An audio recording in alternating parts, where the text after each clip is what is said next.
Vision news world.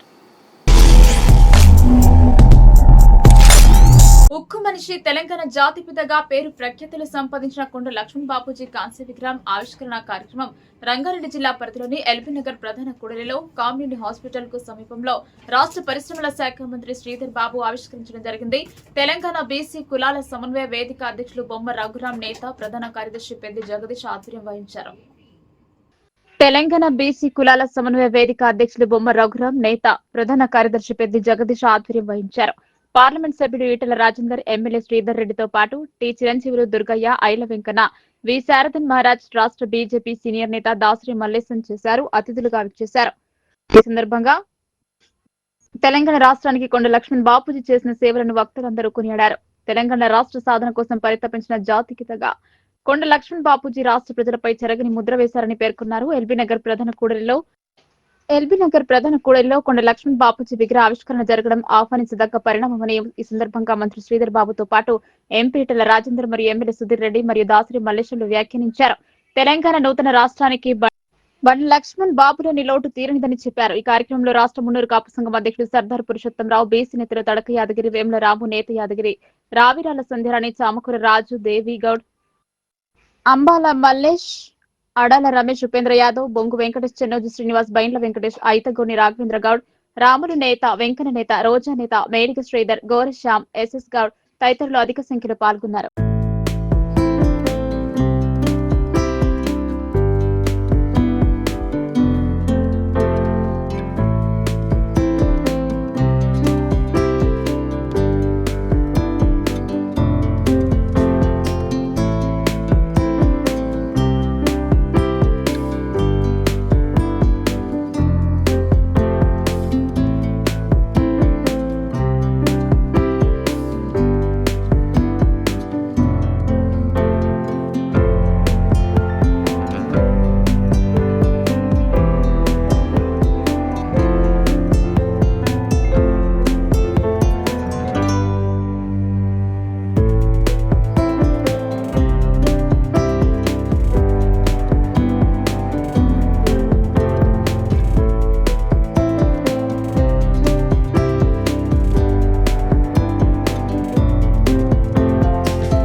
Assembly ప్రాంగణంలోని సమావేశ మందిరంలో speaker చింతకాయల అయ్యన్న పాత్రుడు, శాసన మండలి చైర్మన్ కొయ్య మోషన్ రాజు జాయింట్ కమిటీల తొలి సమావేశాన్ని నిర్వహించారు. కార్యక్రమంలో శాసనసభ సెక్రటరీ జనరల్ ప్రసన్న కుమార్ సూర్యదేవర గారు పాల్గొన్నారు. ఈ సందర్భంగా స్పీకర్ అయ్యన్న పాత్రుడు మాట్లాడుతూ ఈ కమిటీలు ప్రజాస్వామ్యంలో కీలక పాత్ర పోషిస్తాయని పేర్కొన్నారు.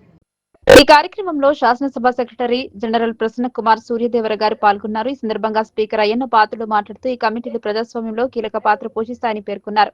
కమిటీ సభ్యులు జిల్లాలలో పర్యటించి ప్రజల సమస్యలను నేరుగా తెలుసుకుని చర్చించి పరిష్కార మార్గాలను సూచించాలని అయ్యన్న పాత్రుడు చెప్పారు.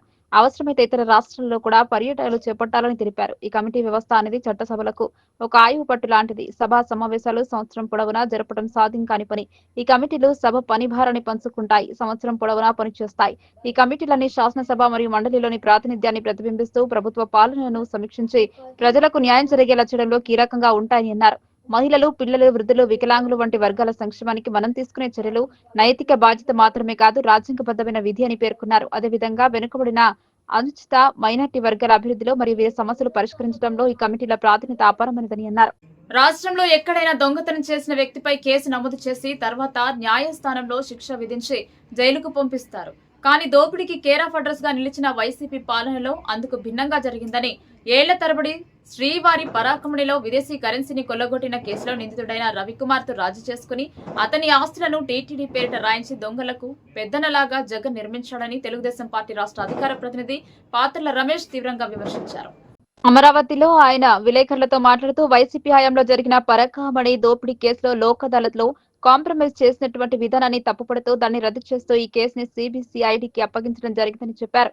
అసలు కేసు 2023 ఏప్రిల్ 29న అక్కడ విధులు నిర్వహిస్తున్న చంద్ర అనే వ్యక్తి రవికుమార్ పై అనుమానంతో అక్కడే ఉన్న ఏవీఎస్ సతీష్ కుమార్ దృష్టికి తీసుకెళ్లారని, సతీష్ కుమార్ తో పాటు విజిలెన్స్ ఇన్స్పెక్టర్ సుబ్బరాజు ఇతర సిబ్బంది రవికుమార్ ను తనిఖీ చేసి $100 అక్రమంగా తీసుకెళ్తున్నట్లు గుర్తించారని, ఏవీఎస్ ఫిర్యాదు మేరకు నాడు కేసు నమోదైందని, వైసీపీ పెద్దల అండదండతో నాటి పోలీసులు కేసును పక్కదారి పట్టించి 2023 మే 30న తిరుపతి 2 అదనపు ఫస్ట్ క్లాస్ జ్యుడిషియల్ మెజిస్ట్రేట్ ముందు ఛార్జ్షీట్ దాఖలు చేశారని ఆయన తెలిపారు. 112 కోట్ల రూపాయల చోరీ జరిగితే కేవలం 9 నోట్లు మాత్రమే సీజ్ చేసినట్లు చూపించారని, ఆ రోజు అధికారంలో ఉన్న కొందరు వైసీపీ నాయకులకు ఇందులో వాటాలు వెళ్లాయని నిందితుడిని అరెస్ట్ చేసి దర్యాప్తు చేయకుండా నాటి ఏనీఎస్ఓతో లోక్ అదాలత్ లో రాజీ చేయించారని అన్నారు. గుంటూరు పశ్చిమ నియోజకవర్గంలోని మాజిటి కళ్యాణ మండపంలో రజక సోదరుల ఆధ్వర్యంలో జరిగిన వీరనారి చిట్యాల ఐలమ్మ చాకలేలమ్మ 130 జయంతి కార్యక్రమంలో టీడీపీ బీసీ రాష్ట్ర నేత గంజాల రాఘవేంద్ర పాల్గొన్నారు. ఈ కార్యక్రమంలో కేంద్ర మంత్రి పెమ్మసాని చంద్రశేఖర్, ఎమ్మెల్యేలు గల్ల మాధవి, మొహమ్మద్ నజీర్, శ్రావణ్ కుమార్, రామంజనేయులు, మాజీ ఎమ్మెల్సీ దువ్వరపు రామారావు, ఏపీఐడీసీ చైర్మన్ డేగల ప్రభాకర్, వడ్డెర కార్పొరేషన్ చైర్మన్ ఈశ్వర్ సహా పలువురు కూటమి నాయకులు, కార్యకర్తలు అధిక సంఖ్యలో రజకులు పాల్గొన్నారు. హైదరాబాద్ లో జరిగిన అడ్వాన్స్డ్ డే టెక్నాలజీ సెంటర్ ప్రారంభోత్సవ కార్యక్రమంలో ముఖ్యమంత్రి రేవంత్ రెడ్డి పాల్గొన్నారు. తెలంగాణ పునర్నిర్మాణంలో యువత భాగస్వామ్యం కావాలని ఈ సందర్భంగా ముఖ్యమంత్రి చెప్పారు. తెలంగాణ పునర్నిర్మాణంలో యువత భాగస్వామ్యం కావాలని ఈ సందర్భంగా ముఖ్యమంత్రి చెప్పారు. 2047 నాటికి $3 ట్రిలియన్ ఆర్థిక వ్యవస్థగా తెలంగాణను తీర్చిదిద్దాలి. ఉమ్మడి రాష్ట్రంలో మొట్టమొదట 1956లో ఐటీఐలను ప్రారంభించారు. మారుతున్న కాలానికి అనుగుణంగా సాంకేతిక నైపుణ్యాన్ని అందించాలన్న ఆలోచన గత ప్రభుత్వాలు చేయలేదు. కోర్సులను అప్గ్రేడ్ చేయకపోవడంతో కాలక్రమేణా ఐటీఐలు నిర్వీర్యమయ్యాయి. మేము అధికారంలోకి వచ్చాక ఐటీఐలను పునరుద్ధరించాలని ఆలోచన చేశాం. ఇవాళ ఐటీఐలను అడ్వాన్స్డ్ టెక్నాలజీ సెంటర్స్ గా అప్గ్రేడ్ చేశాం. సంకల్పం ఉంటే సాధ్యం కానిది ఏది లేదు, సాధించలేనిది ఏది లేదు. మా ప్రభుత్వ చిత్తశుద్ధికి ఇవాళ ప్రారంభించుకున్న 65 ఏటీసీల నిదర్శనం. రాష్ట్రంలో 65 ఏటీసీలను పూర్తి చేశాం. ఇవాళ మరో 51 ఏటీసీలను మంజూరు చేశామని రేవంత్ రెడ్డి అన్నారు.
పవన్ కళ్యాణ్ హీరోగా సుజిత్ దర్శకత్వం వహించిన చిత్రం దే కాల్ హిమ్ ఓజీ.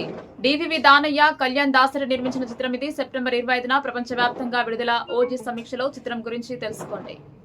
ఖుషి తర్వాత అభిమానుల్లో ఇటువంటి జోష్ చూస్తున్నానని పవర్ స్టార్ పవన్ కళ్యాణ్ సంతోషం వ్యక్తం చేశారు. ట్రేడ్ వర్గాలు సైతం థియేటర్స్ దగ్గర ఓజీ టికెట్ సేల్స్ చూసి షాక్ అయ్యాయి. ఇటీవల కాలంలో ఎన్నడూ లేనంత క్రేజ్ సొంతం చేసుకున్న చిత్రం ఇది. అభిమానుల్లో ప్రేక్షకుల్లో భారీ అంచనాల నడుమ ఓజీ విడుదలైంది. ఫ్యాన్ భాయ్ సుజిత్ తీసిన సినిమా ఎలా ఉంది? ముంబై అండర్ వరల్డ్ మాఫియా నేపథ్యంలో తెరకెక్కించిన సినిమాలో అభిమానులు ప్రేక్షకులకు నచ్చే అంశాలు ఏమున్నాయి? వాళ్ళు మెచ్చేది ఏమిటి? వాళ్లకు నచ్చినది ఏమిటి అనేది సమీక్షలో తెలుసుకోండి. జపాన్ లో బలపడిన యాకుజా గ్యాంగ్స్టర్స్ ను అంతం చేయడానికి ఓ గురువు సీక్రెట్ గా సమురాయ్లను సిద్ధం చేస్తుంటాడు. వారిలో గంభీర, పవన్ కళ్యాణ్ ఒకడు. ఆ సీక్రెట్ సమురాయ్ క్యాంప్ గురించి తెలిసి యాకుజాలు అటాక్ చేస్తాయి. దాని నుంచి గంభీర తప్పించుకుంటాడు. ఇండియా బయలుదేరిన షిప్ ఎక్కుతాడు. అందులో సత్యదాదా, ప్రకాష్ రాజ్, విరాజ్కర్, తేజ్ సప్రు ఉంటారు. సత్యదాదా దగ్గరున్న బంగారాన్ని బందిపోట్లు దోచుకోవడానికి ప్రయత్నిస్తే గంభీర కాపాడుతాడు. ఆ క్రమంలో సత్యదాదా ఆలోచనలు చేసి నచ్చి అతడికి అండగా నిలబడతాడు. గంభీర అండతో ముంబైలోని కొలబ ప్రాంతంలో పోర్టు నిర్మించి ప్రజలకు ఉపాధి కల్పిస్తాడు సత్యదాదా. గంభీర ఉండగా సత్యదాదాను ఎవరు ఏవి చేరని పరిస్థితి. తండ్రి కొడుకుల వలె మెలిగే సత్యదాదా గంభీర మధ్య ఎందుకు దూరం పెరిగింది? ముంబై వదిలి 15 ఏళ్లుగా వేరే ప్రాంతంలో గంభీర ఎందుకు ఉంటున్నాడు? మిరాజ్కర్ చిన్న కొడుకు జిమ్మీ సుదేవ్ నాయర్ వల్ల సత్యదాదా కుటుంబానికి జరిగిన నష్టం ఏమిటి? పెద్ద కొడుకు ఓమి ఇమ్రాన్ హష్మీ నుంచి ముంబైను సత్యదాదా కుటుంబాన్ని ఓజీ ఎలా కాపాడాడు అనేది ఈ సినిమా.